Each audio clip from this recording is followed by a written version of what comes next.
Welcome sa part 2 ng ating Stock Market 101, Beginner's Guide to the Philippine Stock Market. Ngayon po, ang pag-uusapan natin is ang pagbubukas or pamimili ng broker account. Okay? Now, meron pong dalawang main types of brokers na pwede nating ma-access or magamit bilang trader dito sa Pilipinas. Ang una po is mga traditional na brokers or trad brokers na tawag ng iba. They're the ones who assign a licensed quote-unquote salesman, for lack of a better term, that take orders through written instructions, phone calls, text, Viber, and so on.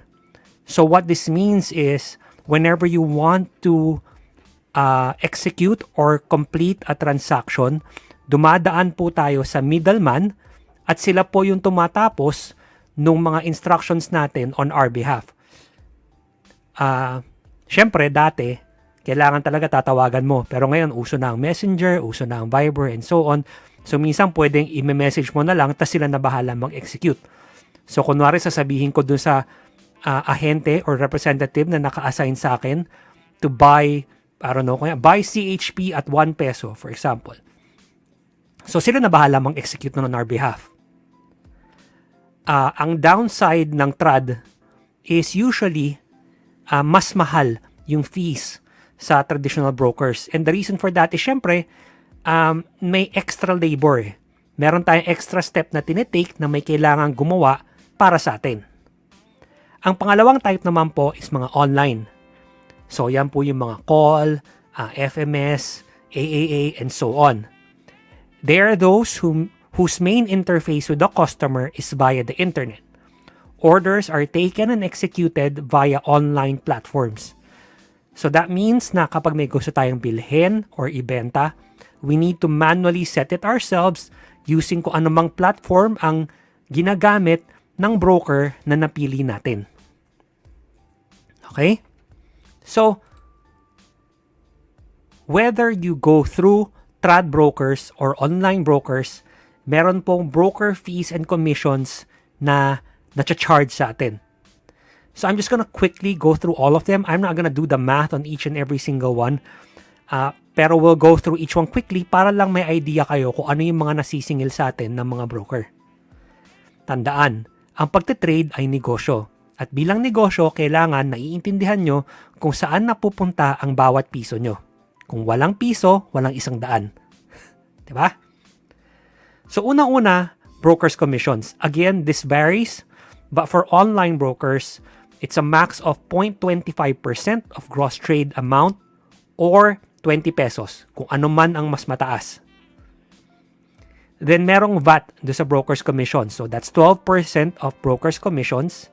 Then may clearing fee, 0.01% of gross trade amount. And then meron pang PSE transaction fee. Dahil remember, sa last na lesson natin na pag-usapan natin na the exchange does all of this for us. So, meron silang service fee na kinukuha. And ito po yun, yung PSE transaction fee. And then finally, stock transaction fee, kapag nagbenta lang, yan po ay 0.6% of the gross trade amount. What this all boils down to is essentially whenever you conduct a trade, pag may binili kayo, automatic, mga 1.19% down kayo kaagad. Okay? So kapag may binili kayo at 1,000 pesos, for example, down na kaagad kayo ng 1,000 minus 1.19%. So, para mag-break even, kailangan yung stock mag-increase ang price by at least 1.19% para mabenta natin at break even. So, kunyari, ang stock that's worth mga sabihin natin 80 cents, break even ka na or kumita ka na ng konti at 81 cents or 82 cents. Whereas kapag mas mahal ng konti, kunyari sabihin natin na yan sa mga 5 pesos, then maybe mga 5.06 or 5.07 para masabi natin na nag-break even na tayo, natabla na. Okay? So yun na yung 1.19%, yun na yung round trip nyo na fees. Yun na yung parang pinagsama lahat to. Now, ang broker nyo, meron silang obligations or responsibilities sa inyo. At kapag hindi nila ginagawa to, Well, number one, pwede nyo silang i-report dahil illegal yun. At number two, you really should look for a broker na sumusunod sa mga obligasyon or sa mga responsibilidad na nakalaan sa kanila, di ba? Kasi kung di nila ginagawa yon, then what's stopping them from being less responsible sa ibang mga transactions or sa account nyo? So first and foremost, your broker must confirm your transaction or transactions after trading hours. That's why nakakatanggap kayo ng email from your broker saying na, o sige, bumili ka ng ganito, or o sige, nagbenta ka ng ganyan. Usually, it's an hour or two after the market closes, minsan sa gabi, whatever. Basta, within the day, usually nakakatanggap kayo ng email. Worst case scenario, the next day before market opens, nakakatanggap kayo ng email na nagsasabi na ito ang ginawa nyo. Next, buying or selling invoices must be delivered to the client on T+1. So, transaction day plus 1 day. Okay? Kapag ka online broker ang gamit nyo, then obviously this occurs just by them emailing you the invoice saying na, sige, nabenta mo na, or sige, nabili mo na. Kapag trad broker, I'll be honest, since di ko sila nagagamit, I don't know how they do it. Baka ngayon, in this day and age, email na rin. But I am not entirely sure. You'll have to ask whatever trad broker you decide to use. Brokers must send clients their statement of account on a monthly basis. Kapag hindi kayo pinapadala ng statement of account, paano nyo malalaman ano talaga yung nangyayari sa account nyo? Kumbaga, wala kayong hawak, wala kayong records. And again, since trading is a business, it's important na meron kayong mga records sa to para you can keep track of what's going on. Kumikita ka ba? Hindi ka ba kumikita? Diba? Magkano kinita mo? Magkano nalugi mo? And so on. Usually, sa statement of account na to, naka-indicate din lahat ng trades na in-execute mo for the month. That way, you can keep track. Talaga nga bang ginawa ko to? Baka meron na charge sa akin na hindi naman dapat. Diba? Or baka may kulang na nabayad sa akin.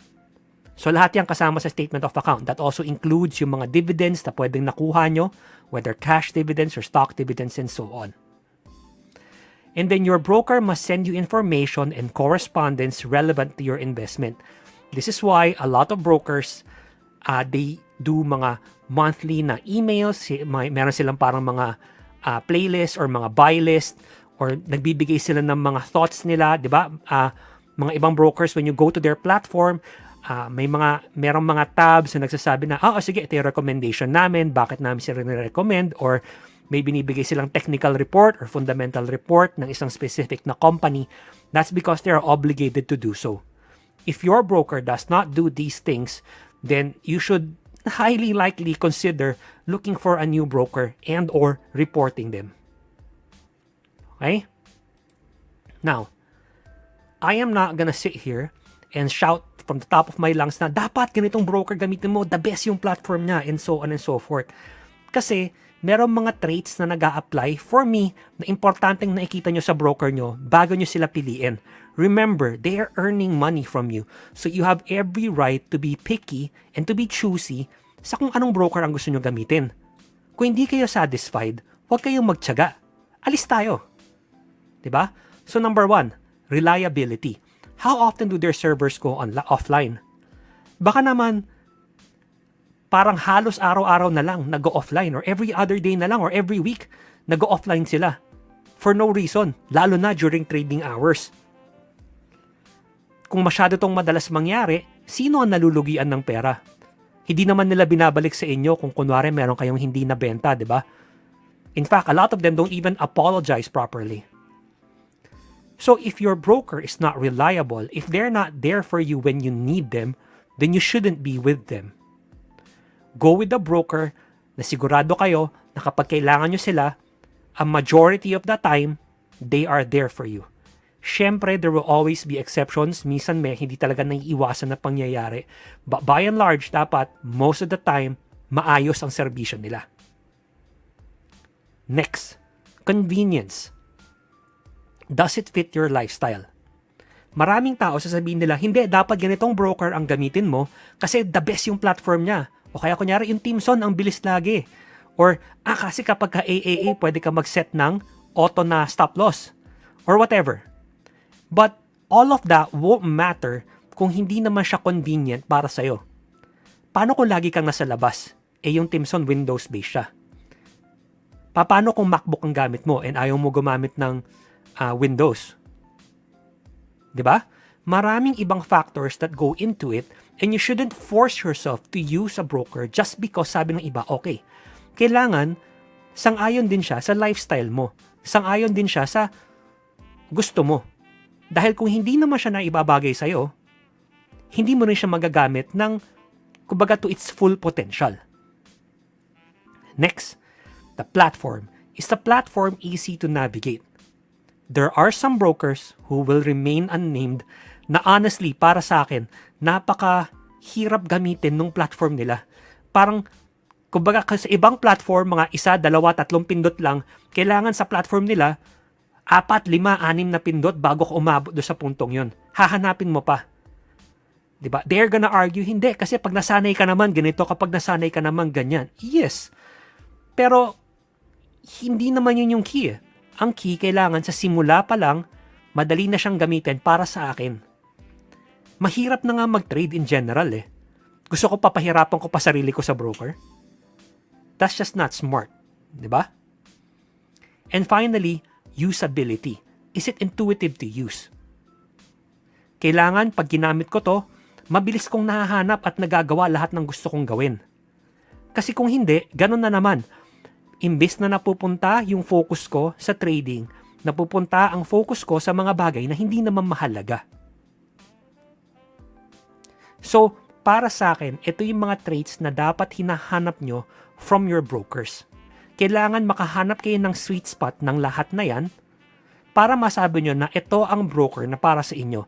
At para magawa nyo yan, don't be afraid to take advantage of their demos.